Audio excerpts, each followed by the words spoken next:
It makes me so sad and frustrated every time I hear someone say, my therapist says that he's a narcissist.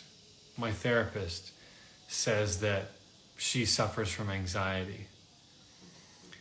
I can't believe how often this happens, that I hear clients, potential clients, people, who comment and tell me that their therapist told them that they've been dating a narcissist, that there's something wrong with their dad.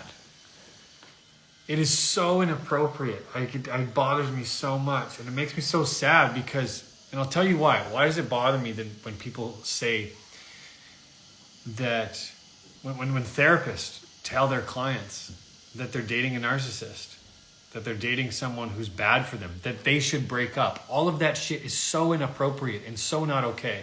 And here's why. Because when a therapist is telling you their opinion on your relationship, on who they're dating, that therapist is basing their opinion off of what you've told them. That's it, off of what you've told them. And guess what? What you've told them might not be the facts. In fact, what you've told them is simply your perspective. And so walk this out with me, okay? You complain to your therapist about your relationship. Rightfully so. You're upset. You're not happy how it's going. You start to tell your therapist about the qualities of the person you're dating or the qualities of the dating world. And your therapist cares about you and wants you to win at life. But your therapist also likes to be liked. And so your therapist goes and starts to side with you and start to believe everything you're saying. And based off of what you're saying, tells you that your partner was a narcissist. And now you walk away from that therapy session feeling kind of proud. Like, oh, maybe I didn't mess up this relationship. My partner did. Now you get to be the victim of this situation. You get to blame how your relationship went because your partner was a narcissist, and you get to make sense and look for all kinds of evidence that proves that that partner was a narcissist. And now you're going to walk through life not having looked at how you played a part, not having looked at how did you get into a relationship with a narcissist. And you're going to think that you know a lot about narcissism and narcissistic people. And from there, that's going to dictate how you date. And you won't date from a place of courage, vulnerability, responsibility. You'll date from a place of righteousness, like you know better. That is a terrible, terrible place to create new results. In fact, you won't create new results. And so this is why it irks me, it gets under my skin so much, because it robs the participant, the client, of making a discovery for themselves. And now they can walk through life going, my therapist told me this, so it must be true. That's not teaching you to think for yourself. A lot of people wish they would get advice from me in my coaching. I don't give anybody any advice about anything. Because if I was to give you advice, I'd be basing it off of my personal experience. I'd be basing it off of what I think about your situation. That doesn't arm you with lifelong tools. That arms you to have to listen to me for you to make a decision. Now you have to lean on me every time you make a choice. That's not going to work. So instead, what my goal is as a coach is to coach you to make choices that align with you, to step up and be the kind of person you want to be that has your life work. That's going to empower you for the rest of your life. That's going to give you tools that you can trust and lean on, rather than looking to experts who are going to tell you what your partner's like. I so disagree with that way of working. I think it's detrimental to people. And it makes me sad because people who are going to therapy are courageous people. It takes a ton of courage to go talk to a therapist and to share your feelings.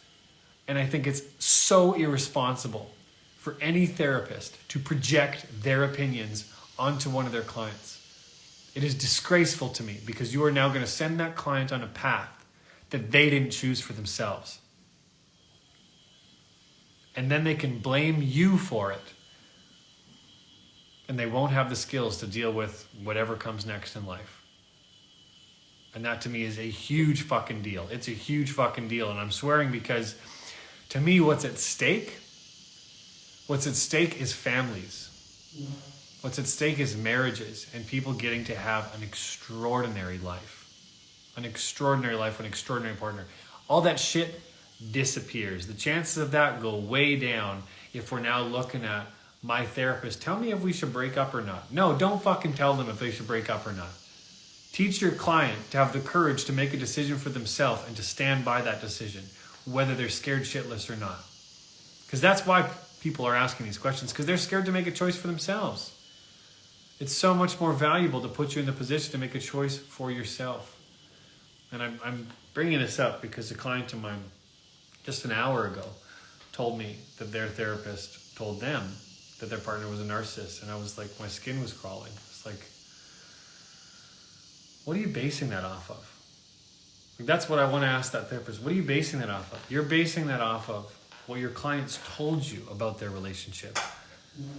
First of all, do you guys think that you have all the facts when you're talking about your relationship? Of course you don't. I don't even. Because I'm full of emotion. We're full of emotion. So we're talking about all the things that person bothers and does terribly and that we don't like and that makes us feel this way. And all of a sudden we go, yeah, I'm just a victim in this actually. I just got screwed over.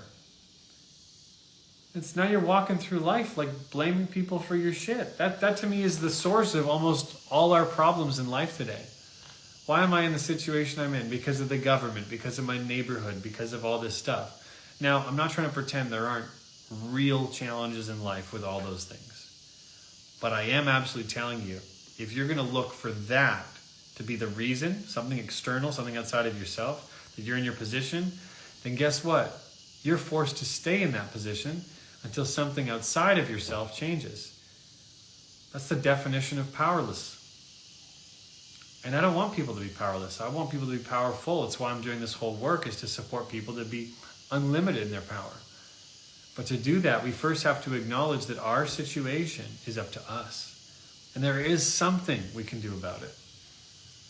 Now, I know it would be nice if we could just ask for things and they happened. If everyone else around us could be more friendly and be more loving. It'd be so nice. But that doesn't happen all the time. And so when that doesn't happen, if we're going to sit here and complain that it doesn't happen, it's unfair, it's not going to move anything for us. It's not going to change anything for us. But if it does happen that people are unfair and unjust in your opinion, and we look at how we can do something about that, you're going to have some power. You're going to move some things. You're going to shift some things. So, just wanted to share with you guys. I'll stay on for about 5 more minutes and answer any questions you have about love, about relationships, about coaching, anything you want to share. Stay on for some questions, but yeah, it's such a big one. I mean, this is why coaching to me is such a valuable thing. You know, I have a coach on my team. You guys might have seen the live last week with Roy. Roy was one of my first coaches. Now he works with me on my team, and I wouldn't be married if it wasn't for Roy, because I would have gone to my friends or my mom for advice about my relationship, and they would have projected their opinions from their limiting beliefs about my relationships, and I would have just given up on people, or I would have played the victim. But instead, Roy coached me to choose for myself. He coached me to look at my life, to look at where I'm impacting my life, and to support me with care and kindness to actually shift those things. Without that, I don't think I would have been able to see another way. You know, so it's just so important to me that people get to have power in their lives and in their relationships. So yeah, throw any questions in you have about love, relationships, coaching. Megan comments, agree, so many therapists are disgraceful in creating codependency. Yeah, I do think a lot are creating codependency. The amount of times I see it, I mean, I saw someone in an application form last week, they said, my therapist told me and my partner that we should break up. And she said it totally undermined her authority and had them feel like they couldn't trust her after that. Of course it did. You can't do that because you don't know what's going on. Like, you don't know what's going on for those people. That's why we're always trying to help people choose for themselves. That's the mission. So, yeah, I don't think I see any questions, so I'll hop off in a second if none pop up. But thank you for joining Around the World. Oh, there's one. Running Blessed asks, what's a better way for a therapist to handle a situation like that? To get curious. To get curious about what that person wants, what's getting in the way of what they want, and how they can be responsible for having what they want. Okay? So often therapists, what I've seen, are not asking the questions of how would you like life to go? How could you be responsible for having that kind of life? Now, that being said, why am I a coach and not a therapist? Because being a coach allows me to design how I work. I don't need to listen to some governing body that tells me I can't do this and I can't say that, which I bet you there are governing bodies that say to therapists, you can't tell people to break up, and they're doing it anyway. Okay? So, coaching gives us the freedom to actually help people excel and develop, whereas therapy, I believe, is limited to helping you get your head above water. Okay, I created a skit through the link in my bio. You can watch it. It's a 10-minute video sharing the difference between therapy and coaching. Therapy is amazing. I'm not here to shit on therapists. Okay, I took therapy when I was in a really low place. I was borderline suicidal many, many years ago, and I went and saw a therapist. Now, why did I see a therapist instead of a coach? Because I need to get my head above water. I need to start breathing and being somewhat stable. So therapy was perfect for me. Coaching is for evolution. Coaching is for, okay, my head's above water. I want to learn to swim. I want to learn to conquer life. I want to excel. Now, you got to have your head above water first. But now here's my personal opinion. Now, again, it's my personal opinion, so take it or leave it. I don't think you should be going to therapy for years and years. In my opinion, if you're going to therapy for years and years and years, you are now just obsessing about the past and you're not actually elevating. At some point, you got to put the past in the past and move on with your life. At some point, you actually acknowledge what's happened, and then you are armed with the tools to create a new life for yourself. That to me is the necessary progression. Okay? In my coaching, we talk about the past, but we don't live there. We let ourselves focus on what has us in this situation. What patterns do we keep going and keep ruminating on, and these habits that are causing the challenges in our life? Okay, that came from somewhere. Let's look at where that came from, disrupt it, and create new patterns. Otherwise, we're just like, this person did this to me, and that person did this to me, and this is why I'm in this situation. I just want to talk about it. We want to talk about it, but at some point, you want to actually move on from it. At some point, you want to go, I'm done having that be my story. That I'm this weak person that got screwed over. Maybe you did get screwed over. But you walking around like that's just who you are, I promise you it's not going to help. That's not going to create freedom for us. So hopefully that somewhat answered that question for you. See if there's any more. I see another one. Someone said, I told my ex about a month ago that the relationship was not healthy for me. Now, though, I can't get him out of my thoughts. I've tried to do things to keep him off, but what else can I do to move on? Okay, so this is so common and normal, all right? The relationship wasn't working for you. You ended it. You felt good about that decision, and now you can't get this person out of your thoughts. This is extremely common in breakups. Okay, I'm actually working on a breakup recovery course right now because of this exact challenge. Now, why is this person getting in your head and in your thoughts? Because you're starting to worry about how it could have been different, or maybe that was the wrong decision, and now you're thinking about this person all the time. You're probably thinking about all the good times you had together. You're putting on those rose-colored glasses that are making everything look great. Now, what you want to acknowledge is you broke up for a reason. Okay, you broke up for a reason. Remind yourself of that reason. And know that this is part of a breakup. It's very common for you to have these thoughts about this person. So you want to actually give yourself permission to have these thoughts. Like, it's actually okay that this person's on your mind a lot. Why are they on your mind a lot? Because you care deeply about them. Of course they're on your mind. So you want to actually let yourself feel this. You don't want to try to make yourself not think these thoughts. You're just having them. It's okay. It's part of the process of breaking up. You want to give yourself permission. And as you stop resisting these thoughts, I promise you they're going to get lighter. They're going to get easier. Okay? So that's my coaching for you. Give yourself permission to feel what's coming up. Okay? And remind yourself, you broke up for a reason. You broke up for a reason. Okay? Remind yourself of that. You're gonna give yourself some ease. Thank you for that question. I'll answer one or two more if there's any more, and then we'll hop off.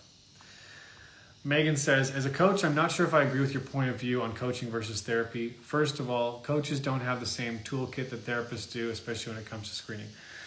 That's okay, Megan. You don't have to agree with me. I actually think a ton of coaches are underqualified too.